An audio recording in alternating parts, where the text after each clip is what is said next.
Welcome to Real World Peaceful Parenting, a podcast for parents that are tired of yelling, threatening, and punishing their kids. Join mom and master certified parent coach Lisa Smith as she gives you actionable, step-by-step strategies that'll help you transform your household from chaos to cooperation. Let's dive in. Welcome to today's episode. I am so excited to be with you here today. And for today's episode, I invite you to place yourself in this scene. Imagine, which may not be hard for some of you, that you do 80 to 90% of the heavy lifting in your household when it comes to parenting your kids. You have a co-parent who engages in the work of parenting maybe 20% of the time with you side by side, and another 10% of the time on their own without you. Sound familiar? This is either what you've agreed upon or you've somehow managed to slip into this role. But either way, you likely stay in this role because you know this is what works best for you and your family, and it keeps the household running fairly smoothly most of the time. Now, maybe you've agreed that your co-parent does most of the other heavy lifting work for your family. Maybe your co-parent works more hours outside the home while you stay home and run the household, plan and prep all the meals, do the laundry, take care of the dog, plan the family social events, activities, or vacations, and parent the kids. Are you with me so far? Now, let's say you have a small window of opportunity for your co-parent to fulfill that elusive 10% of the parenting time without you. Maybe you work a job outside the home, or you take care of a parent, or you volunteer at the hospital, or you go to the gym, or you take a little me time for some much needed retail therapy, 10% of the time. Whatever it is, you tag out and you put your mind on something other than the household and parenting for what feels like an incredibly short amount of time. Yeah? It may not feel restful because other people may still be counting on you to sacrifice your time, energy, and thoughts, but still, it's your break away from your family and your home and your traditional normal to-dos, and so you relish it. Now here comes the stinger. Imagine that while you're away doing whatever it is you do, work out, get your nails done, spend time with your mother, go out for cocktails with a girlfriend. Imagine that while you're away, counting on your co-parent to be successful and self-sufficient for a minimal amount of time, your co-parent texts you to ask you a question about the kids. Or they text you to ask you how to do something that you do all the time. Or they text you to ask you what they should serve the kids for dinner. Yeah? Or how about this? You walk in the door exhausted from lugging around all the other hats you have to wear outside the home, like work, or maybe volunteering, or taking care of something. You walk in the door exhausted, and your co-parent immediately starts in with all the things that exasperated them about the kids while you were out. Can you picture it? You walk in, you're barely in the door. You haven't even taken your coat off. And your co-parent is right there with a scroll of all the things that went wrong tonight or today while you were out. I can just see it so clearly. Can you? So let me ask you, what thoughts come to your mind in that moment? What thoughts? And how do those thoughts make you feel? Do you wrestle with thoughts that you should empathize with the co-parent? Because, come on, you know how hard it is to be on your own with your kids. Heck, you do it all the time. While at the same time feeling resentful, frustrated, and angry. Because, come on, why can't they just handle it? You handle it all the time. You handle it and then some like a boss. You don't complain every night when they come home. You don't list off or rattle off all the mistakes, fights, and meltdowns that took place all day while you were caring for your kids and doing laundry and cooking dinner and returning phone calls and signing permission slips and, right? Sound familiar? Now, maybe you try to convince yourself that they deserve a break because they work so hard outside the home. And I'm sure they do work hard. Maybe you're trying to convince yourself that you should be understanding because they don't really know what they're doing home alone with the kids, right? But at the same time, you feel like you can't or shouldn't get away because they can't handle it.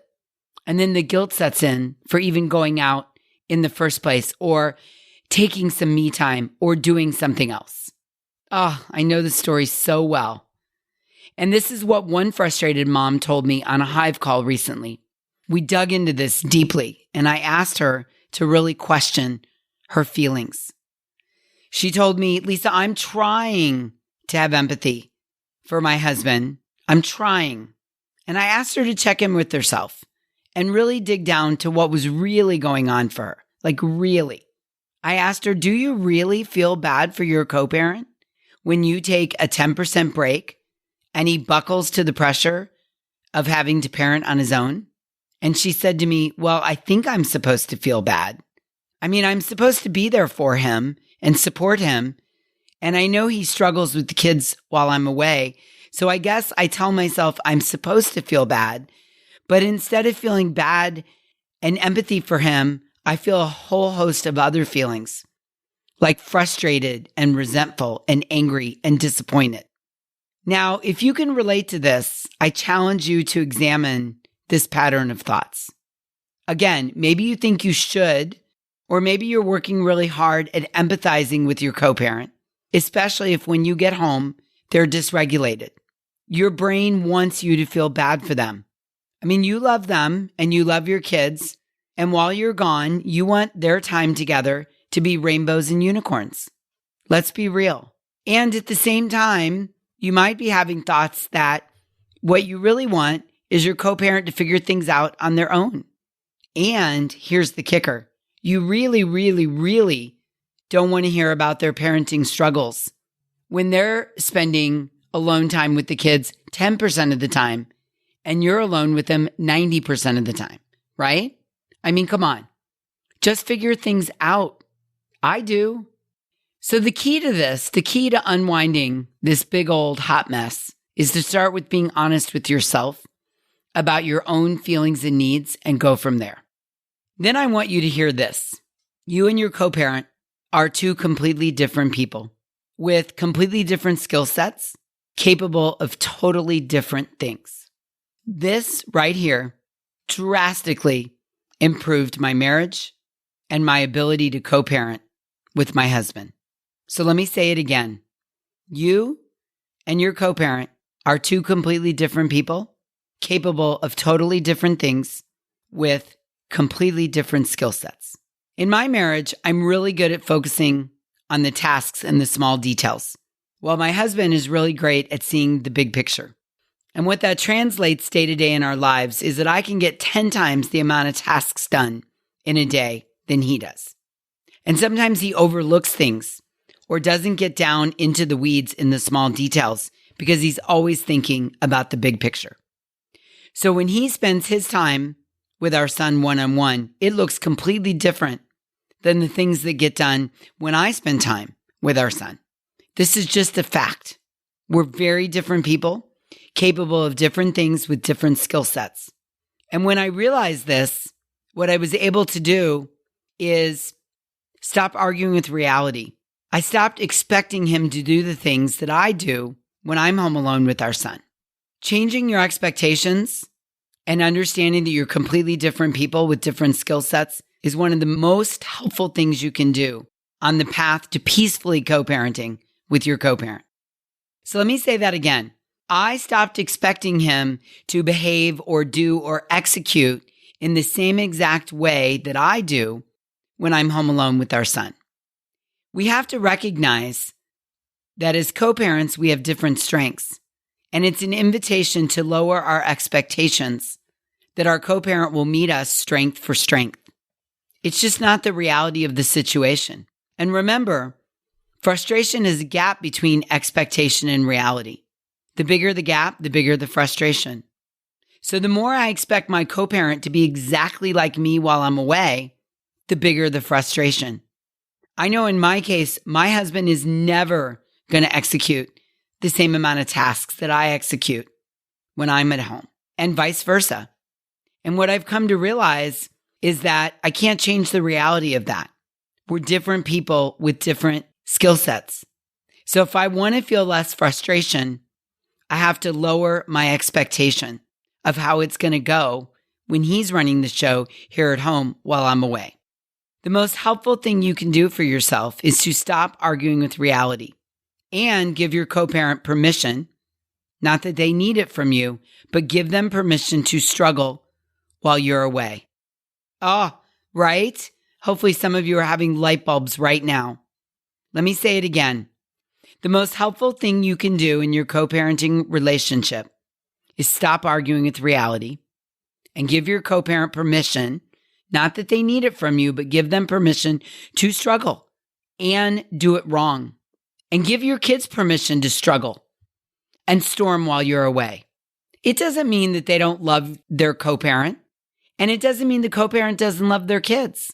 And it doesn't mean that you can't step away or go away. It doesn't mean any of that. What it does mean is it means your co-parent doesn't make the chicken nuggets the way you do. It means your kid's brain isn't used to the habit of dad putting him to bed. It means your co-parent has trouble calming a 3-year-old boy and two-year-old twins at the same time, and you're a pro at it because you do it all day, every day. So what to do if this scenario of frustration and tit-for-tat scorekeeping resonates with you? What to do? Well, I strongly encourage you to tell your co-parent what you need in these moments. You come home and you're met at the door with a litany of frustrations that have happened over the course of the evening, and your co-parent is venting to you. You have to be honest and tell your co-parent what you need in these moments. It might sound like this. Sweetheart, I mean this with the most love in my heart. I do not want to hear about the frustrations you've had when you were home alone with the kids tonight, when I am home alone with them 90% of the time. I don't want to hear about it, and it's not good for our marriage. If there's a problem or you need information, we can discuss that. But if you simply need to vent that tonight was difficult because parenting is hard, please call your mother or your sister or your buddy to vent to them, but do not vent to me. It's not good for our marriage. It ruins my evening. It makes me resentful. It makes me angry at you, and I stew over it. And it makes me pull away from you. And I don't want that for our marriage. Now, many people tell me that they believe that in order for them to have a strong relationship with their partner, who happens to be their co-parent, that venting is part of the job description. My partner needs to vent to me, Lisa, often and freely. And maybe about a lot of topics, they do, and they can, and they're allowed to. Maybe they vent to you about their mother or work or a friend that they have. I get that. But when you've been away for an evening for 10% of the time, when you're with the kids 90% of the time and you're going to get your shot at going out and you've had a lovely evening, or you're exhausted from the work you put in and you come home and your co-parent is going to vent to you about your own children, that's when the mama bear is going to come out. And that's when you're going to keep score. And that's when resentment and frustration is going to build. And so I believe that it's okay to ask for what we need. When I come home from a lovely evening out of having dinner with a couple girlfriends, I don't want to hear you vent to me about how stressful your evening was parenting our children. It's okay to say that. In fact, it enhances the relationship. Strong, healthy, lasting relationships are based on honesty, vulnerability, and trust. When you can honestly express to your partner what you need, you give them an opportunity to respond with gentleness and eagerness to be the one who can satisfy that need. And that's what builds connection. Not using each other to vent all the time, especially about our kids. I often tell my husband, I don't want to hear you vent about our son and your frustrations. It's not good for me. It's not good for our marriage. And it brings out the mama bear in me that gets angry at you. And as soon as I say it to my husband, he understands it. He may not like it, but he understands it. He has an idea of how much this bothers me. You can't expect your co-parent, your partner, to read your mind and recognize your every need. You need to do your part in voicing your needs to them. And if one of your needs is, please don't vent to me about our children after I've been out for a fun evening, or I've gone in the evenings to do my other job, or I've been over helping my mother clean out a closet, which you know I don't enjoy the first place. The last thing I want to come home to is you venting about our children.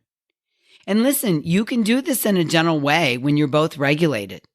What I know for sure is that it will benefit your intimacy when you can be honest about your feelings and needs. And when you allow your co-parent to vent to you about the 10% of the time they're doing something that you spend 90% of your time doing, this also contributes to the keeping score and the resentment. Think about that for a minute.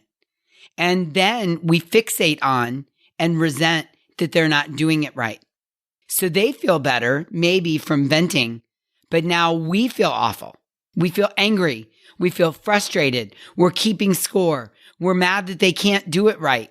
We're mad that they have to tell us in the first place and get frustrated from the evening. And then in comes all the martyr thoughts like, well, I guess I just can't go anywhere. I guess I shouldn't go out. Well, that ruined my evening. Well, that's a good time shot in the foot. It's not worth going out, traveling, or working.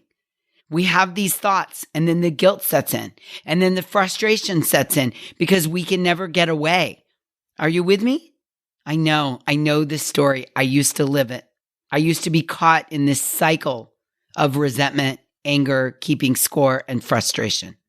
And then I made the decision to step out of it and ask my co-parent not to vent to me about our kid. And it was an absolute game changer. And if you're stuck in this trap and cycle, I want this for you. So let's recap. You may be doing 80 to 90% of the heavy lifting in your household when it comes to parenting. Yes, it's a fact there may be an unevenness. You do more than your co-parent, and that's okay. And yes, it's not 50-50 most of the time. So there's no point in keeping score and playing tit for tat. There's no point in doing it. It's also important to realize that you and your co-parent are two completely different people with two completely different skill sets. It's also important to realize that you're allowed to take breaks and your co-parent is allowed to struggle with the time that he or she spends with your kids alone and do it very differently than you would do it. Those are all ands, not ors. I'm allowed to go out. He's allowed to do it differently, and he's allowed to struggle. And while I'm away, my kids are allowed to struggle and storm, and that's okay. It doesn't mean anything about me as a parent.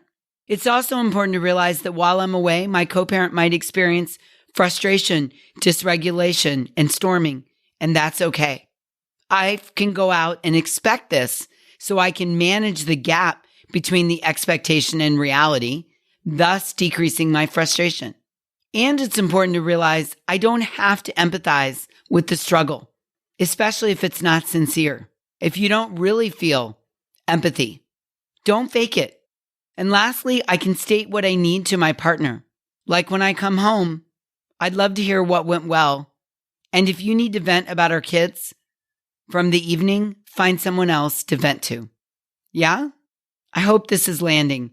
I hope if you're trapped in the cycle of frustration and venting and keeping score, and then feeling like you're not allowed to go out or you can't, or all HE double toothpick breaks out when I go out, and therefore I just guess I can't go out ever again or enjoy myself because although I have fun while I'm out, when I get home, I hear all about it and suddenly I'm dysregulated alongside my co-parent and my whole evening's been ruined.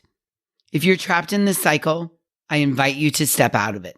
The other side of the cycle, freedom, asking for what you need, putting some limits and boundaries up, and allowing your co-parent to struggle, and still loving them and your kids and not making it mean anything about you, feels like absolute freedom. And I want that for you. Okay, work at this. It's work worth doing, I promise. And until we meet again, I'm wishing you peaceful parenting. Thank you so much for listening today. I want to personally invite you to head over to thepeacefulparent.com/welcome and sign up for my free Peaceful Parenting mini course. You'll find everything you need to get started on the path to peaceful parenting just waiting for you over there at www.thepeacefulparent.com/welcome. Can't wait for you to get started. Thanks for listening to Real World Peaceful Parenting. If you want more info on how you can transform your parenting, visit thepeacefulparent.com. See you soon.